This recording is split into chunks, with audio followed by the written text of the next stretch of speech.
So basically it was one night at 1 a.m, I'm plowing snow and the wind's just howling. I'm like, what the hell am I doing? Like, this dude's sound asleep at home, doesn't care it's snowing, and I'm out here breaking my back doing this. And that was basically the light bulb moment that's like, all right, I got to figure out how to like make my own money while I sleep, opposed to making other people money while I'm awake working.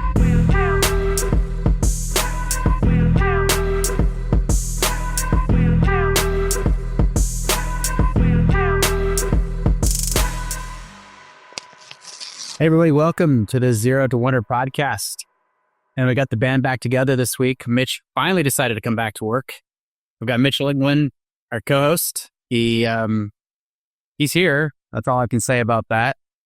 Not much more. I got Gabe Hamilton. The conversations the last couple of weeks have been really valuable, wouldn't you say, Gabe? Like very, the best podcast you've ever done. We did a solo show, Travis. So we did two podcasts last week. Oh yeah, we did do one together. But I thought you were referring to your solo. Yeah, it was great. The conversations were very valuable. Now I had to dumb it down because Mitch is back on. So every time he does a solo episode, he's like, "That was the best ever, the best ever." Listening to me talk. Yeah. But anyway, welcome to the Zero to Wonder podcast. Mitch and Gabe are with me. We've got an amazing guest I'm excited to dive into with Ben Kall.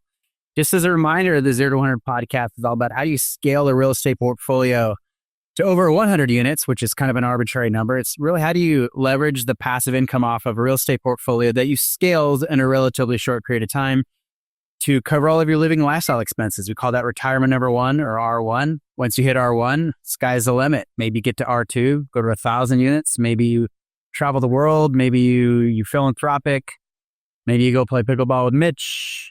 Maybe you go lift weights with Gabe, whatever the case is. So, and we interview awesome guests that have done just that.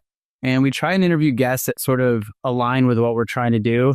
And Ben absolutely fits that bill. So Ben Kall is a former college football player and coach at Kansas State University. And after only having one dinner with his wife in their first 6 months of marriage, Ben realized that the life of coaching was not for him. And he needed a change. So Ben and his wife, Michaela, packed their belongings up into a 12-foot U-Haul trailer, cashed out their life savings of $6,023, moved into Ben's parents' basement in Minnesota, and then he became a real estate agent and then started a property management company and co-founded a real estate investment firm called Legacy Investment Group. We're going to call that LIG for short, Mitch, for you. So as of 2024, Ben's not in the basement of his parents anymore. He owns and operates over $70 million in real estate, runs multiple companies, enjoys traveling the world with his wife. And LIG, which is his firm, is a real estate investment firm specializing in the acquisition, improvement, and best-in-class management of multifamily, self-storage, and triple net properties in the U.S., mostly in the Midwest, where those are some of our favorite asset classes here on the Zero to 100 tribe. And the founders started investing in real estate to create the freedom to focus on what is more important, and that's family, travel, and philanthropy. And like we said in the intro, we believe that time freedom is the new currency of the rich. Ben, welcome to the Zero to 100 podcast, man. We're so excited to dig into your story.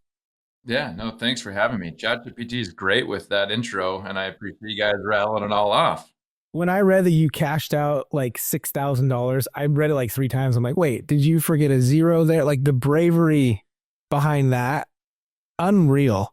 Similar to Mitch, he cashed out his life savings and decided to live in a trailer with his wife. But I think he had more than $6,000. I had a little bit more than 6,000, but not much more. So anyway. Yeah, Ben, let's go back to that time. I mean, you had a wife and a kid, and you decided to pack everything up, take that $6,000, put everything into a 12-foot U-Haul, and take off and start in the real estate world. But I'm curious, like your mindset, like what were you doing before that?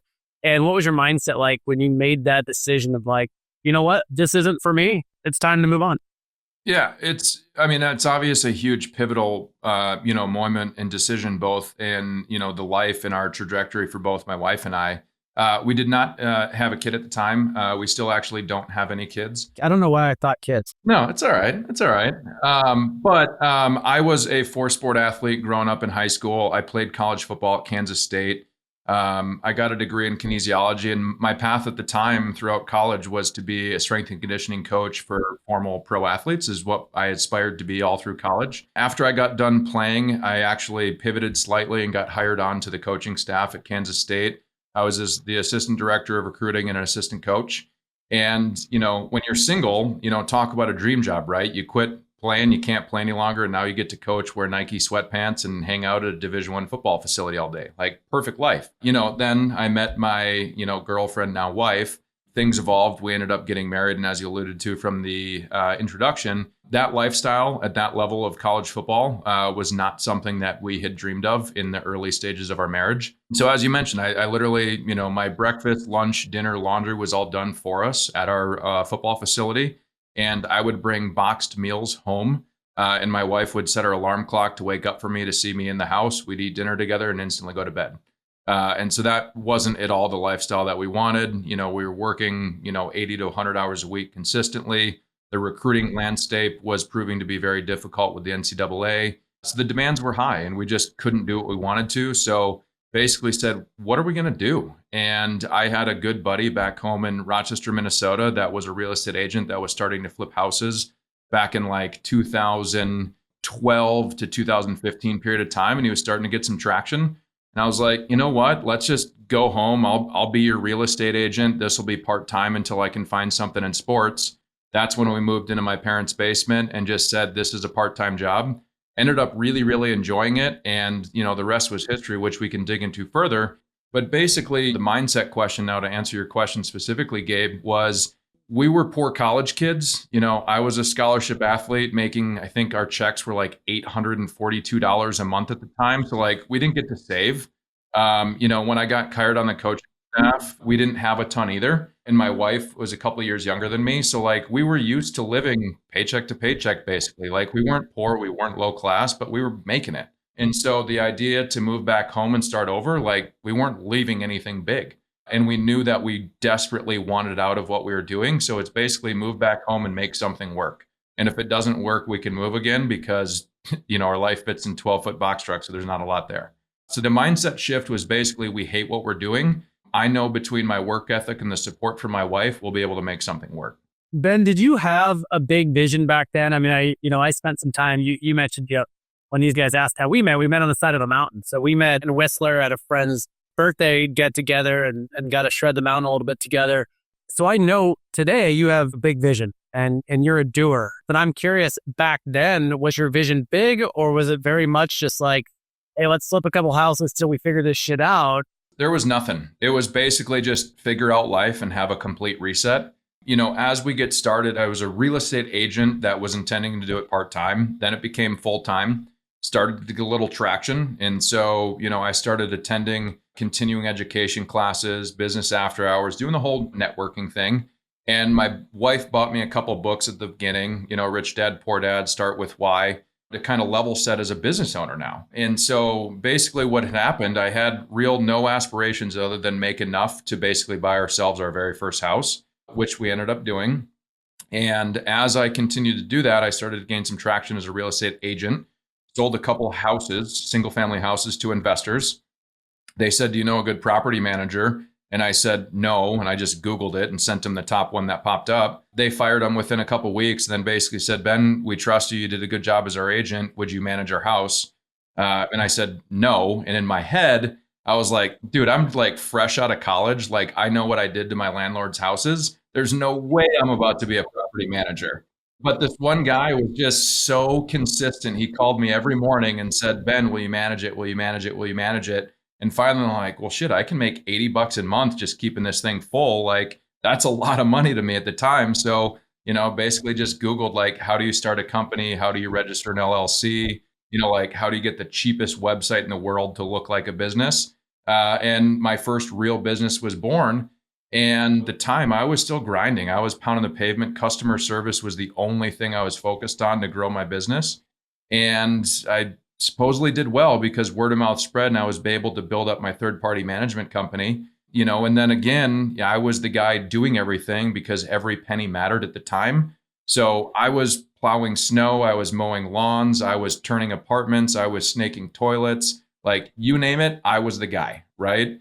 And my light bulb moment for investing initially, where my vision now comes into play, because I didn't have a huge vision to grow these companies. I was just kind of getting by.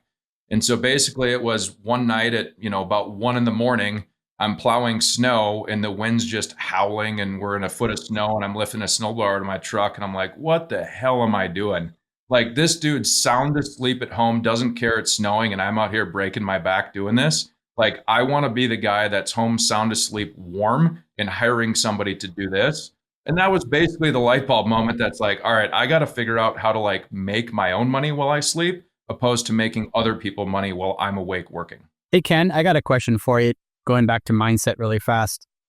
I mean, you said you're an athlete, you go to college, you got a job, you're trained to be a W-2 employee, right? You go to college, we always talk about how we've got these brains and the software is what's downloaded with our teachers.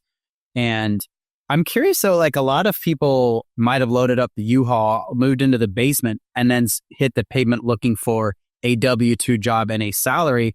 I'm assuming, were you taking a salary or was it a full commission, which is similar to most real estate compensation plans? Technically, I was a corporate employee working for a large university, but I was wearing Nike sweatpants every day, essentially getting a scholarship check. Was the gist of it. So I never had a corporate job. When I pivoted to being a real estate agent, my management company, everything was commission based and I was basically working for myself. That's what I'm trying to dig into, because most people that are trained to be W-2s, they would never think twice. They were like, I get a job. That's what you do. You get a job. Never once would they think, no, I get a full commission job and I eat what I kill. And if I don't kill anything, I starve, and then I get eaten. So like, what made you comfortable with that, to do that? And was that just because you were young and you had nothing to lose at that point? To be honest, I haven't given this a lot of thought, but it's really fascinating. I'd love to reflect on it sometime because, my parents are longtime W-2 employees. My wife's parents are the same way. Everyone in our networks, were effectively W-2 employees. So this was basically, I'm just young and clueless and just have to make something work until I can find something again that fits what I had thought was the vision for my future, which was being a strength and conditioning coach, right? And so when I came back here, leaving Kansas to move into your parents' basement in Minnesota with neither of us having jobs, that's kind of like I got to make this work. And so the grind started. And I use the phrase that I was a college fullback, so I ran into things full speed for fun. So like grinding and working hard is something that I've just kind of been built and trained to do over the years, being an athlete and being a competitive athlete. I think that's just natural for me. So I was able to just kind of put my head down and see where things were going to take us. And as we started to gain an inkling of traction, I have to give a lot of credit to my wife for supporting us through this and being open to allowing us to live this lifestyle, because, I think it was about 4 to 5 weeks in before I actually landed my first client, and about 4 months in before I got my first commission check. I was like, for $4,000. And that's traction. And you're like jumping for joy at the time. And, so it took a little while to really see that this was working. And unfortunately, like that $6,000, turned into a little bit more than that because we were living in my parents' basement, eating their free food. So we were able to build up a little nest egg at the time that gave us a little bit of comfort. So our expenses were really, really low. And coming from that position, we didn't have inflated lifestyle. So we still really, really live below our means today, because that's how we were ingrained and that's kind of how we built what we have. Well, you also had nothing to lose. And I think for people that are listening that are especially young, might not have kids yet, like we talk about this all the time, or we say burn the boats, like you burn the boats. Like I got to make it work. And what's the worst case scenario when you're young? You don't, you go back and get a job. I think a lot of people, Mitch always talks about this, where what's the worst? They go to like this doomsday scenario, like you're going to be under the bridge, you're going to be eating rotten food, you're going to be begging for money. But at the end of the day, you go back and you get a job, or, what do you have to lose? So Ben, I want to go back to that 1 a.m. snowplow moment. I mean, when I was managing my own properties and it was 10 o'clock at night and I'm trying to fix a toilet and my knuckles are bleeding and I'm not that handy. I'm just like, what am I doing? But I'm curious, it's 1 a.m., it's cold, it's windy, you're plowing the snow and you realize, hey, I need to get on the other side of this equation. I need to get on the investor side. I need some passive. I want to be the guy sleeping where the money comes in. So I understand the mindset shift there. What was the next action you took once you realized, hey, I want to be on the other side of this equation?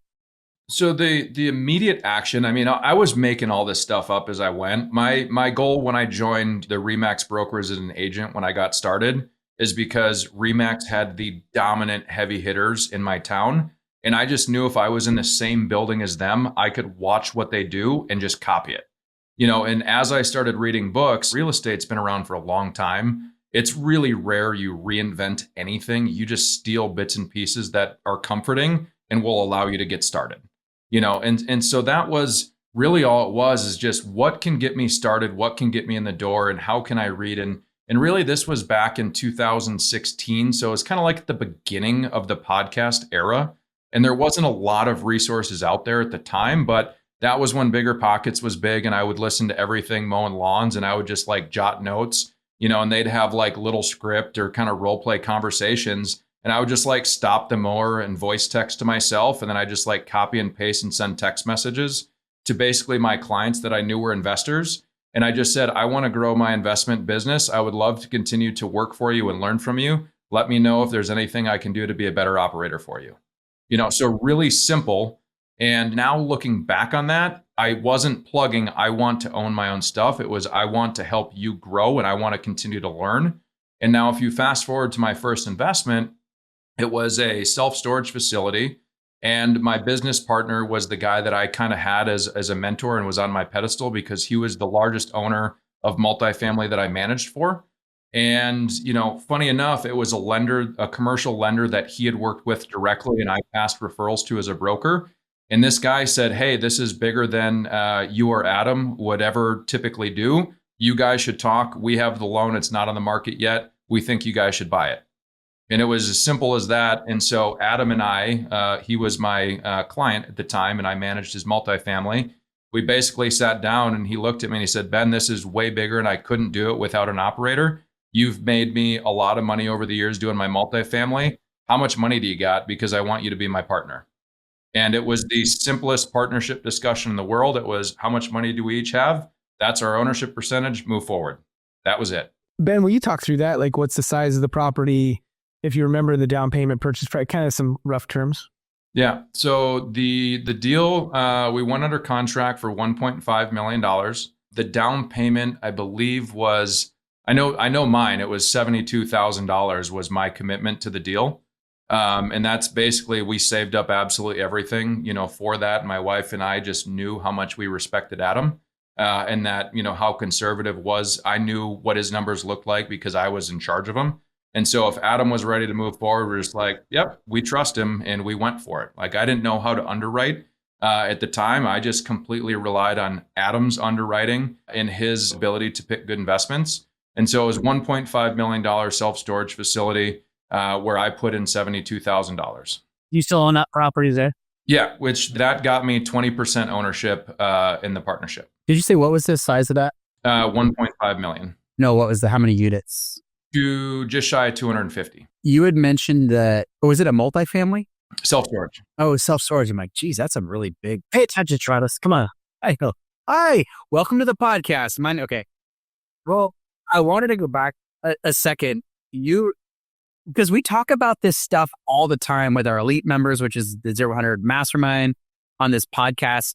There's a formula that we talk about, and I promise you it works. We talk about, tell people what you're up to, right? Get out there, tell everybody what you want to do. Get out there, be passionate about what you want to do. Also, like, add value. Meet somebody that you respect. Ask how you can add value, because the universe works in amazing ways. You add value, you tell people what you're up to, opportunities come your way. And this is exactly what you did. And it's exactly what opportunity came your way. Was this deal, you mentioned a lender called you and told you about this deal? Was it, was the deal was it distressed? Is that why the lender knew about it, or? Effectively what it was, the husband built up these businesses over the years. He had passed away tragically, and his wife was a widow left in charge of running the Napa Auto Parts business, the self-storage. And so she slowly would sell things off over the years. And this was the last asset that she had. And now looking back on, this is like the complete unicorn, no website. She would handwrite invoices to all 250 tenants. She'd go to Florida for the winter. Her answering machine would say, sorry, I'm gone for the winter. Call me back in April. Like complete unicorn in the storage world, right? Now knowing what I know. But that's what we were dealing with at the time. But this doesn't surprise me at all because, we talk to a lot of investors. We're obviously investors ourselves. There's so many similar stories where, I say all the time, I can trace every single deal back to a conversation and or a relationship. And this is such a great example of your relationship with your mentor investor friend. You were managing properties for them, your lender relationship. Yeah, some may call it you called it a unicorn, but it's like you were in the right position and you were actually ready to also take action when that opportunity came. And a lot of that, when I hear that story, is because of the relationship and trust that you have built within your circle. On that note, fast forward to like today, our entire business model is built around relationships and delayed gratification. And so now going back to that moment in time, I didn't know what I was doing when I started my management company. I didn't know what to charge on what standard practice was and how management companies typically bake on fee after fee after fee. I just started a flat rate at 8%, and all of the handyman work I did for $36 because that was my college football number. Like that's how simple things were at the beginning. Awesome. So awesome. And so I get why everyone made so much money and like why, I was just kind of getting by at the beginning. But the thing that I learned is I added so much value to them. They respected me more and more. They understood that I was an operator. They understood that I would do whatever it would take to ensure that their properties were staying full. We were on top of maintenance things, and I don't know if they knew that that's how I was actually like living my life based off of those fees and why I offered to do all those things. But I provided the amount of value that you fast forward now today again, every single owner that I still have in my third party management portfolio is now an LP in all of my LIG deals that we do today. So back at the time, the goal was to sell them a house, manage it, do well, sell them another house, get a commission check, get a bigger management fee. Now they've realized there's still a lot there for them personally guaranteeing those properties. Now I'm on the hook for all the personal guarantees. I literally do everything and they just get checks quarterly. So it's been a really interesting pipeline to watch evolve over these phases along my journey. Well, you led with value. You led with value and doing the right thing. And now you have this network of people that know you, like you, and trust you and want to do business with you. I think it's like we say these things often. I think it's so hard to teach because it's almost like the human element that sometimes people miss. People want to automate investing in real estate so much. This is just such an example of like, yeah, we talk about it all the time. Like, you see the long game. Maybe you didn't know it at the time. Maybe you're just like, I'm charging 8%. But at the end of the day, you're providing value and you're trying to build relationships that add long-term value. And that's how you build wealth. Wealth isn't just in the form of money and finances. It's also in the form of connections and relationship and knowledge. And you're cashing it away early. So Ben, what's the next deal? You buy this deal, which is a huge deal, by the way, for your first deal. It's awesome. Was it a big aha where you're like, oh, I've got some cash flow and I've got some equity, and like, did you get addicted to the idea of acquiring at that point, or what happened next? Both myself and Adam, my partner, he put up 80% of the money, which was a huge stretch for him at the time. And it was even bigger to us because it was literally our life savings again, going into something that's brand new. And so to be honest, we were scared shitless. We had no idea what we got into. And just basically the same concept that we talked before, one of those, huge pivots and mentality shifts. That's like, okay, we're in this thing. We got to figure it out. And so as I alluded to, there was no AJ Osborne self-storage podcast back then, right? And so I literally just drove around when I wasn't answering the phone, and I stopped at every single storage facility I could get to and be like, hey, I just bought this storage facility. What do I do? And I would try just asking people that were willing to tell me what to do. And it was really, really hard because no one wanted to share their trade secrets. And so the closest thing that I had was a couple of buddies that owned hotels. And I said, hey, here's what I'm doing. Like, what do you do at your hotel? Right. And so now I know what they taught me was dynamic pricing, get a website, rent online, hands off. So they implemented all those things for me because of how hotel operators operated. And I just said, well, that seems good. Like, I hate driving 20 minutes one way to give someone a key for a $45 rental and then drive 20 minutes back home and do that 3 times a day. Like, it's just not efficient. So, being clueless, basically. I adopted a hotel model, and now that's turns out, fast forward 8 years. I mean, that's standard practice today. You see it through different eyes than somebody who's been in the industry for 20 years or 30 years or whatever. You can see like innovation. So I live my life clueless, man. I think it's interesting how you're like, I was scared shitless because I started laughing because I'm like, I feel the first mobile home park we bought, I called Travis the next morning. I'm like, how you doing? He's like, I just threw up a little bit. And I think, on that though, the thing that I still talk about today when I talk about my journey and there's, younger people calling me looking for advice, one of the biggest things that I take from an athlete is all of the training that goes into being a competitive athlete. And I remember my freshman year in college football, our strength coach would just be screaming. And he's like, you need to learn how to be comfortable being uncomfortable. And that's something that's always stuck with me. So I think, as you talk about mindset shifts, as you talk about becoming an entrepreneur and eventually scaling, every different stage as you climb the ladder, climb to the mountain peak, you're always continuing to be uncomfortable. And if you're not uncomfortable, you're probably getting complacent. You're not going to grow anymore. Dude, I told my kids that this morning. I'm like, listen, you grow when you are out of your comfort zone. And my kids are like, 9 and 10. I'm like, Dad, what, dadisms, like you grow when you're out of your comfort zone. And you're right. When you stop being uncomfortable, So true. like Mitch and I are buying a business right now. Like, what are we doing? Oh shit, let's do this thing. But that's when you grow. That's when things get exciting. So No, I can echo that 100%. I mean, some of my, like where I look back and think about where I've had the most growth, it's where I forced myself to be uncomfortable. And there's always that line of being comfortable with being uncomfortable. So, I mean, that is where growth happens. And Ben, I'm curious, and we're talking about growth. That was your first deal. Tell us what your portfolio looks like today, but then also that scaled process, because that down payment was most, if not all of the money you had saved, right? And so now you have this asset, you have this property, but you're kind of back at zero maybe with your savings. But what's your portfolio looks like today? Then how did you scale to that from that first self-storage deal? Yeah. So my portfolio today is just over 70 million of assets under management.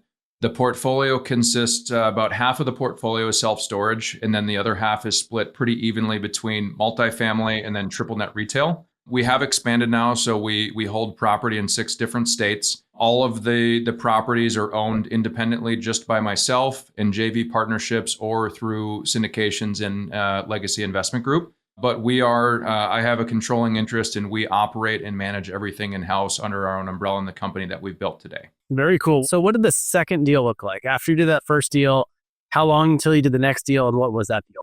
Yeah. So, the first deal, I mean, it was very much, at the time a hobby, nights and weekend, because like I said, I put everything we had into that. And so I was continuing to build my real estate brokerage business as an agent, getting commission checks. I was continuing to build the third-party management. So fortunately, like I got very good at efficiency and time management.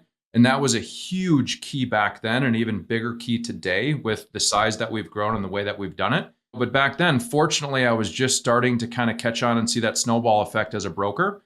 So my commission checks became more regular. I was able to get into some new construction deals. So my commission checks started to get a little bigger. So we were able to save. And the discipline that we had when I was an agent getting started is we had enough money saved that we tried to budget our entire life in January. And then we would live basically to the penny, follow a budget. And we designed our whole life to live off my wife's salary. And then everything that I made as a real estate broker went into a savings account. And then we would delay an entire year. And then that next year we would say, this is the amount of money that we can add to our lifestyle and or we will have available to invest. So like talk about delayed gratification with the money that I was earning. And so now to talk to the second deal, we started hunting, and I'm like, man, this storage stuff, it's really interesting. It's not being talked about a lot yet. And so I would keep a list of all the people that I talked to help out on operations. I would start taking notes on their age, how long they'd been doing it. And so come to find out, I was building a direct to seller campaign basically. But to now answer your direct question, the second deal, we had a big hailstorm that came through. So we filed an insurance claim with our insurance company, and I couldn't find any of our local roofing contractors to replace the roofs at our storage facility.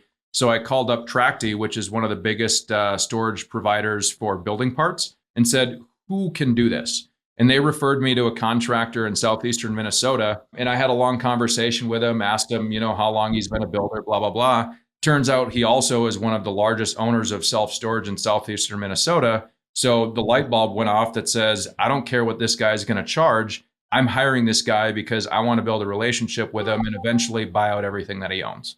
So when we eventually hired him, I would show up to the project site every single day and I would carry sheets of metal to the roof for him to just build a relationship, show him my work ethic. And eventually we bought 2 more storage facilities directly from him, seller financed. That's amazing. Again, it's relationship. Do you remember the terms of those 2 seller finance deals? Yeah. So it started with, the guy was old school. He built everything himself. He managed everything himself. He'd never sold anything. But so it started with just selling 1 facility to us. And we went under contract and we were planning to put 15% down. And at the time, I think it was a 4% interest rate, which was about 1.5 points below what we could have got at a bank. So it was really enticing for us. And that amount of money was what my partner and I, Adam, could come up with. About 3 weeks before close, the seller called us and said, actually, this other facility, I want to sell you 2 just because it doesn't make sense for us to operate. You guys are going to buy both at the same terms. He told you you're going to buy this also.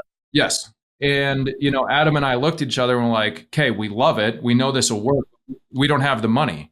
So, then we started negotiating seller finance terms. So we ended up putting down 10% on both of those facilities with those terms. And we were able to come up with the money to close those. But now we were 50-50 partners in these next 2 deals. I love that you said that because a lot of people would say, I can't. I have this much money.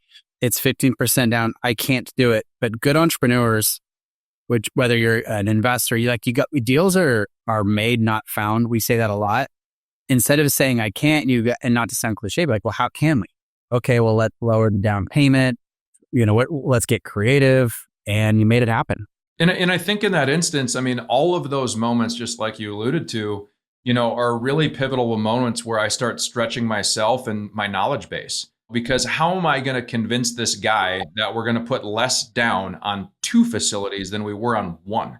And so I started thinking what on earth is this guy, going to agree to, and why would he ever agree to it? So that's when I started learning about tax implications for sellers and capital gains, and all of those other things, because I had to come up with a reason to convince him that it made sense so we could structure a win-win. How'd that conversation go? Hey, how about 10%? Yeah. So this guy was really old school. So we ate a lot of chicken fingers at a diner talking about education and implications for both of us. And that's awesome. Where we did all of our negotiations. Just so many chicken fingers. The world would be so much better if we all just sat around eating chicken fingers or vegan chicken fingers in Gabe's case. Thanks, Carlos. Appreciate it. Yeah, that's right. Ben, I'm curious to how you kind of automated some of the management of the self-storage. So we had my friend John Farley on recently. He has, I think, 14 facilities, 3,000 doors. He bought a lot of these from mom and pop owners, a lot of seller financing, but everything's done remotely and, with automation. And so I'm curious how you implemented that as well. Everything at the beginning was just hustle, just like, an agent getting started. If someone calls, they want to look at a house, I'm out the door in 30 seconds. Same concept here. If a tenant calls and I had the opportunity to lease a building, I was out the door to get him a key. And eventually, once we added and got up to these 4 facilities, I could tell I started to get at capacity, because I had to service my real estate clients. I had to service my management clients. And, now this whole portfolio that literally our life savings was in these 4 locations. So I finally got to that bottleneck where I knew that I couldn't continue at this pace by myself. And I was the operating partner in these. So I was running everything day to day. And so that's when I started researching, how can we go, even more to a remote management perspective with getting rid of keys. So keys was the huge thing at the beginning that I researched. I went to a couple storage trade shows, and that's when we came up with basically a different lock system that didn't require me to, give anyone a key. So basically they could do the whole renting process through our website. Then we had an automated text message and email that would go out to them and say, hey, Travis, thanks for renting unit number 2.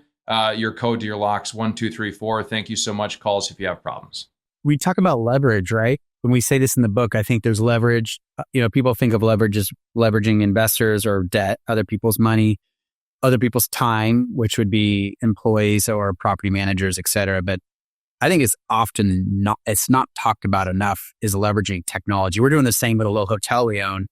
We have an on-site manager and there's a lot of work. And we're like, why don't we just automate this thing and put keypads and use technology, especially with tech today. Like I think there's a lot more you can do than people actually realize.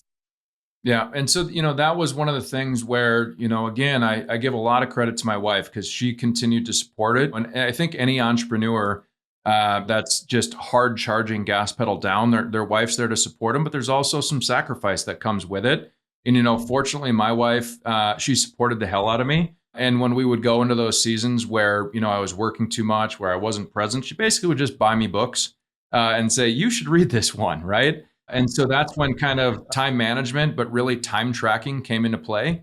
And so I just created the simplest spreadsheet in Excel that was basically columns of each of my businesses. And then I would just chart my days in 30-minute intervals and just put an X, which business I was spending my time, and everything would roll up and I would figure out where I was spending time. And this is the first time that I did it. And so I was basically, now it's easy to say like I was doing a lot of the $25 an hour tasks where I should be spending, a higher value on my time. So that was back in like 2000, I think 18, 19 when I first did that. And it was really, really eye-opening because I was, stopped to reflect in the moment. I'm like, wow, look what I've built here.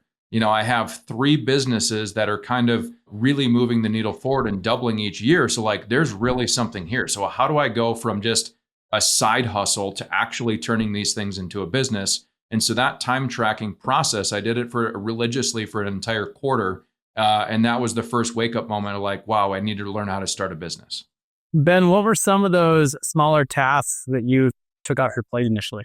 Oh, I mean, changing wax rings on toilets, painting apartments, washing carpets, plowing snow. I mean, doing all the stuff.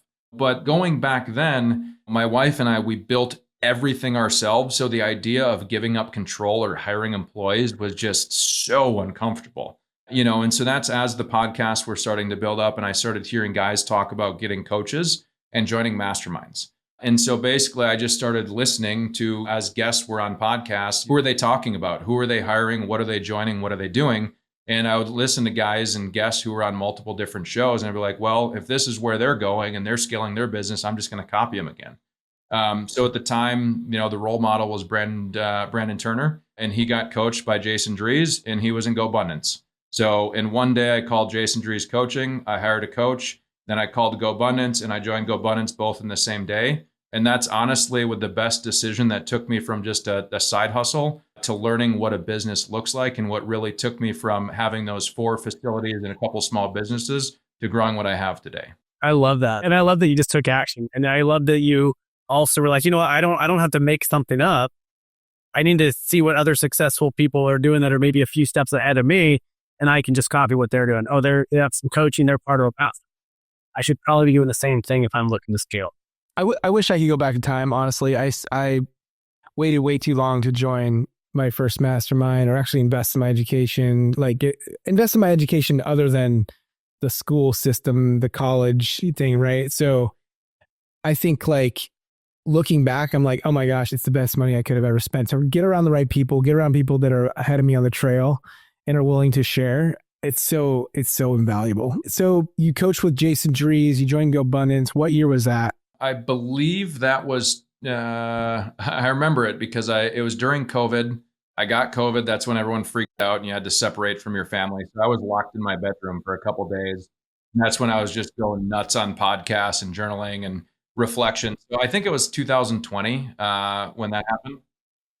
So I'm curious, when you started coaching and you joined Abundance, can you see, when looking back, what does that look like for business growth and efficiencies, and how did your life change? I mean, is it truly a pivotal moment there? Is it a hockey stick? Is it what does that look like?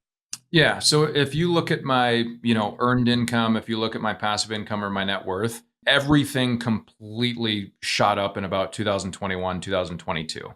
So the big mindset shifts where you literally cannot, because of capacity and time, do anything yourself anymore. So I hit a plateau. And so that's when I learned, and I met my now business partner that I'm growing Legacy Investment Group with. That's when I got a coach. That's when I got a business partner. That's when I learned about private equity. I learned how to work with investors. I learned how to hire team members and VAs. And so now I've built a real business. The quote of you can only go so fast yourself, but if you want to go far, go with others. And that's very true. Aside from the masterminds and the coaching, you mentioned books several times. I'm wondering if there's a handful of books that really stick out to you for being some of the more impactful books that have maybe changed the direction or course of your investing career. Yeah. So the first 3 books, are very common. Rich Dad, Poor Dad, Start with Why. And then Millionaire Next Door is another one that we read very early on about living below your means. And that one's always stuck with my wife and I. But then Who Not How is another powerful one that my coach and Go Abundance recommended. And I think, the biggest thing from being like the doer, the hands-on guy, the biggest challenge my coach made to me at the beginning, and one of the reasons why we started our private equity company, is he's like, Ben, you need to make drastic decisions to get the pivots you want to continue to grow. So you need to sell all of your lawn mowing and snow equipment and buy a property out of state so you can't go touch it. So the challenge was sell all of your equipment so you literally cannot do it. Check. Go buy a property in another state so you can't go fix things. Check. And then all of a sudden I learned how to rely on other people, learn how to find other vendors, learn how to rely on leasing agents. So that's drastic change, kind of like not essentially overnight, because it took 6 months of probably mindset work to do it and convince myself it was the right move. But those huge changes are what really snowballed everything. You have way more foresight and thought that you put into things. Mitch and I are like, let's go buy a mobile home park 3,000 miles away. But you're right. It took me 6 months, mindset. Like I can tell you're just like you're very thoughtful. Mitch and I we're not as thoughtful. But I got to tell you, man, that's a great way to force yourself into building systems and hiring people to manage stuff that's on the other side of the country. That forces you to be a better operator, 100%. Yeah, I think it's just smart advice. Now, I was privileged with not having the skill set of being that handy, so I didn't have a bunch of equipment to sell. But all my investor friends that have self-managed, and they could build a house in their sleep, like whittle a chair with wood. Yeah, it's so much harder for them because, I turn my properties over to management. I'm like, oh my gosh, this is so nice. And my friends that have that skill set have been able to do everything. And they're like, oh, but that's 3 times the cost, I would have paid. And I could do that myself. And so I'm curious, like, was that hard for you? Because I've watched that be really hard for other investor friends that they have all the equipment, they can do it at cost, and they've done it for a long time. And they've been given the same advice, like, hey, your best use of time and energy is actually to go put more deals together and pay someone else to do those things. But I see that constant kind of tug and pull of like, yeah, but I could do it for less. And I have the equipment and I don't want to pay those. So was that a struggle, or was that just that's the advice you got and it made sense and you just said, okay, I'm doing it? All of the above. Yeah, no, all the above. It was really, really hard, right? Because, as we got started, we touched on like how much we had to our, our name at the time financially and what we were earning. So like making money doing those extra things when you're not selling 100 houses a year, that's the way to make good, meaningful money at the time. But this is where coaching and masterminds were huge. And then also my new partnership, which is now my long-term partner in Legacy Investment Group, he looked at things totally different. He was an avid investor. He used to be very high up in commodities at JP Morgan in Manhattan.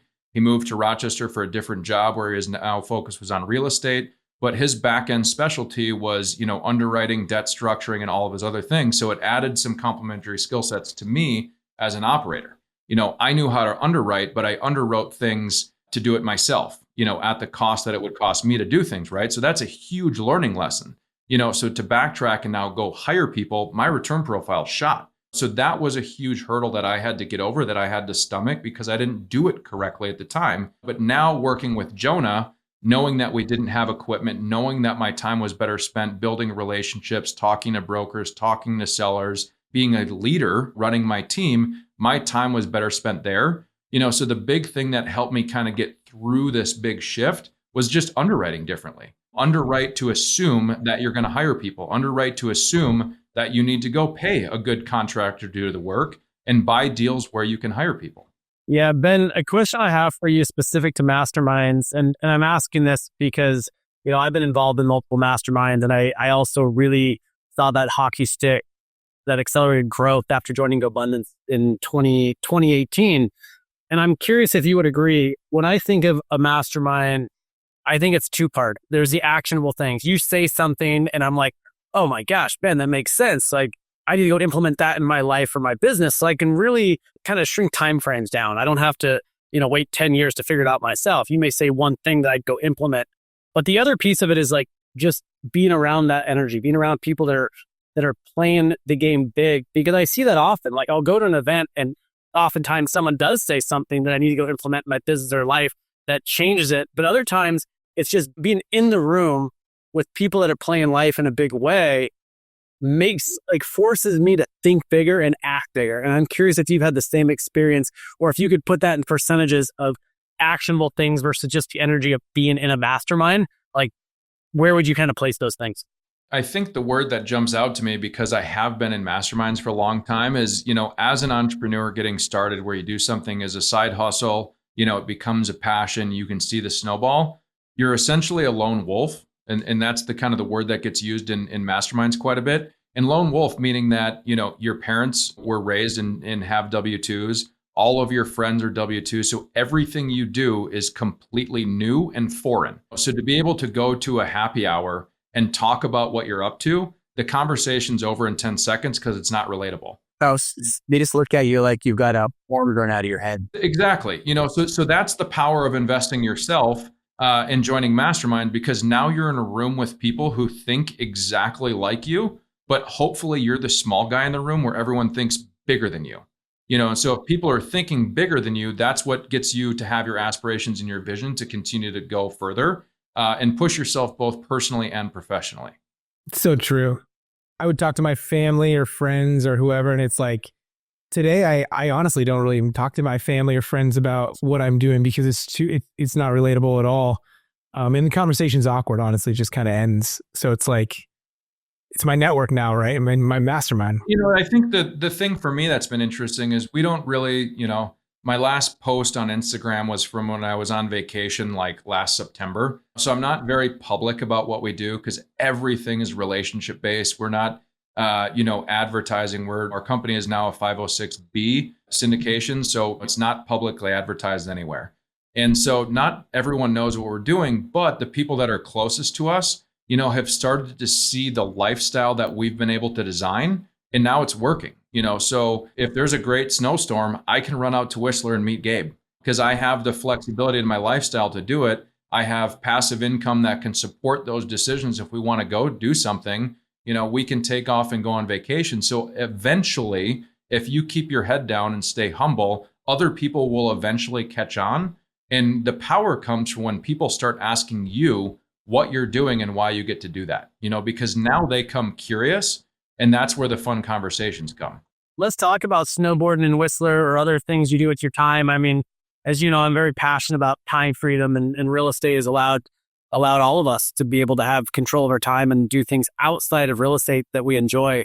So aside from, hitting the mountain and Whistler with friends, where do you like to spend your time? I mean, you've built this amazing portfolio, but I know it's not to swim in a pile of money. I know it's so you can go out and actually enjoy life. I know you do a lot of cool things. So what are some of those things that you enjoy doing outside of real estate?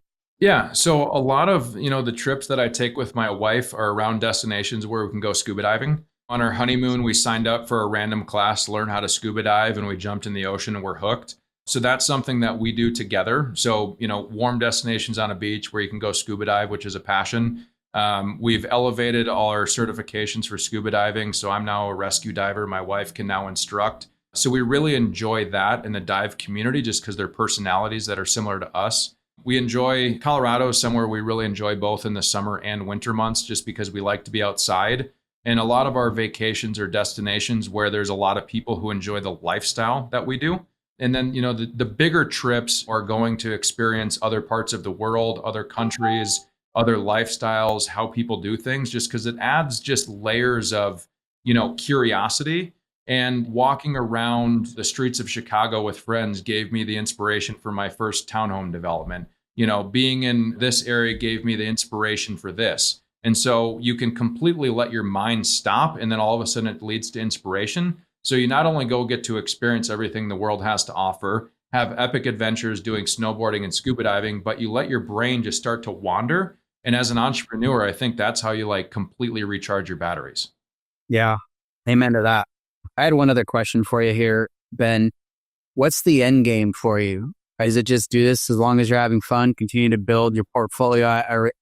I'm assuming you're acquiring properties, probably exiting some because you have LPs that want a capital return with a return on top of that. Like what have you thought through that? I mean, we're all very goal oriented. You sound very purposeful in life.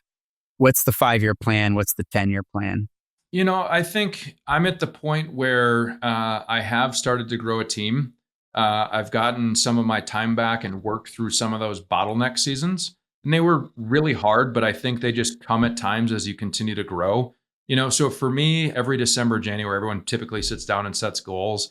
And I went, crazy with some aspirations. And before I made them public to my team, I really thought about like, did I actually want to grow to that level? And what I found out is that it will naturally happen. I don't need to put time periods and timestamps on my goals any longer. And more so, I think the thing that I'm really trying to focus on now is casting my vision as to what I want my life to look like, what I want my business to look like. And then I can invite team members into my lifestyle and into my business. And I can transition from being the doer to now becoming a leader. So a lot of the books, a lot of the podcasts, that I'm starting to listen to are going to leadership traits and how to bring the best out in people and motivate them to think like owners, to have big ambitions for their life and their business, and how can I support them? Because if I do my job correctly, my business will just continue to grow. Love it. If you were to give advice to aspiring investors, right? People listen to like, that's great, but I can't go buy a 250 unit self-storage facility, or how do I get to $70 million in assets? And then not to put you on the spot, but we're going to put you on the spot with this question and one other at the very end here. If you were to sum it up as to sort of one thing, what's the one thing that you can attribute your success to? I would probably say curiosity. I've been the person that if I'm curious, I'm shy and not extremely outgoing. However, I'm an extrovert. So fairly confusing, right? But I'm curious and I'm willing to ask questions or do the homework to figure things out. And I don't like the word no. So if someone tells me I can't do something, that's motivation to go do it. And that was, athlete, extreme, snowboarding. Now it's in business, right? If someone says no, it makes me curious to figure out how to do it and prove them wrong. And so that's like a chip on my shoulder from college sports, right? Not getting to play as much as I wanted. But curiosity is the thing that drives me forward. And I think for listeners that have limiting beliefs or mindset shifts, one of my key employees, he's now my operations manager and my number 2. He heard me talk at a mastermind a couple of years ago. He was a senior in college. He reached out to me and asked, basically, he wanted to get to know me, tell me a story, asked if there's anything that I'm struggling with that he could do in his spare time in college. And basically, he graduated from college. He moved from the East Coast to Minnesota, and he's now the main operator for our entire storage portfolio. And so he came on just wanting to learn. He turned down jobs working in New York City because he had aspirations to basically become me and grow the business that I've built. And so he's getting paid to get mentored. So he's learning along the way. He's curious. He works hard. And I've sat down a lot with him and asked him about his 3-year vision. And I said, what do you want? How can I support you in that outside of just helping me build my company and be a great employee? And so for him, he wanted to buy multifamily. And so in these past couple of years, I taught him how to hunt for multifamily, at his age, like what he can afford. And we started working together on it. And then this past December at 23 years old, he just closed his first 10-unit apartment building seller finance. And so I got to support him in like a leadership mentor role. And I partnered with him on it. And so I'm there to support him along the way. So 23 years old, bought a 10-unit seller finance. Like he's been out of college for. Trust the process. We say this over and over and over again. Find someone, offer to provide value. Kiyosaki said it, work for free. The rich work for free. They work to learn, right? The universe is great. Karma comes back to you, and build relationships. It's like every single week, we're constantly talking about this. We interview tons of people and they all have very similar stories. So I promise you, we might look like crooks, but we're telling you the truth. Well, and I think that the key with that, now being in a mentorship role from time to time, there's a lot of people who will reach out to me and say, how can I add value? What can I do to help? But the thing that they're doing wrong is they're not listening and they're not doing enough homework before they ask the question to try to identify areas where I actually need help. And so Mike, he heard me talk, he saw me post in a couple Facebook communities. And so he spent time doing his own education before he reached out. So he had a general idea as to where I had bottlenecks and where I was struggling. So he would just send me information via email and say, hey, it looks like that you talked about this. Here's the information. And so he just started doing it before I ever asked. But also that's much different, right? Asking how to provide value is different than providing value. Just unsolicited, hey, I notice you're struggling with this. Here's a great article or whatever that is. That captures the attention versus a text message like, let me know if I can add value. Well, and it's so rote too. Like I have people that are like, hello, Travis, how can I provide value? Like, I don't know. I don't have time to think about how you can provide me value. Yeah, it's a new job. Right. But they do it because they've heard on a podcast, someone says, ask how they can provide value. And they're like, can I provide value? I don't know. Okay, well, in the meantime, can I pick your brain? I think, the biggest trait anyone looking to get started is learn how to be a great listener. So the more you can listen, the more you can be on the fly on the wall in the big rooms.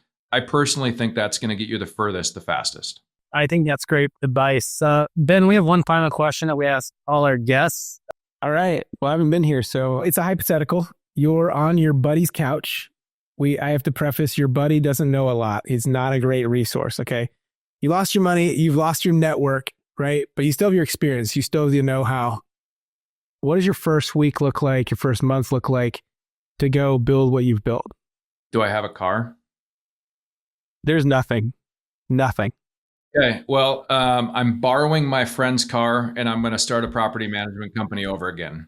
I think it's something because of my knowledge base. I think property management is a thankless job and it is difficult. However, there's a lot of really bad property management companies. And as an owner of a property management company, there's not much overhead whatsoever.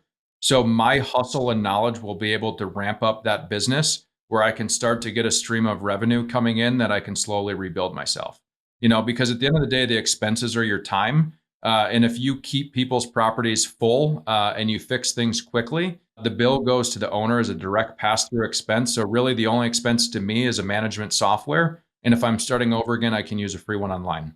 I love that. Plus you build your network, right? You're back in the game. You're talking to owners. Can I do a quick plug here, owner? We're horrible at this, but we have masterminds coming up in June. We've got masterminds coming up in November. We have the elite mastermind. Just go to our website, 0to100tribe.com, and then the word 0 to and the number 100tribe.com. We have cool stuff coming up. So we're bad at that. So I had to plug that. But hey, Ben, this was really cool. This was awesome getting to know you. Congratulations on your success. And we really appreciate you taking the time to sort of walk us through your life and your process. And let's stay in touch. I haven't met you in person, but we're all in Joe Budden. So look forward to meet you in person and just excited to see your success. And we'll have you back on maybe in a year and see what you're doing.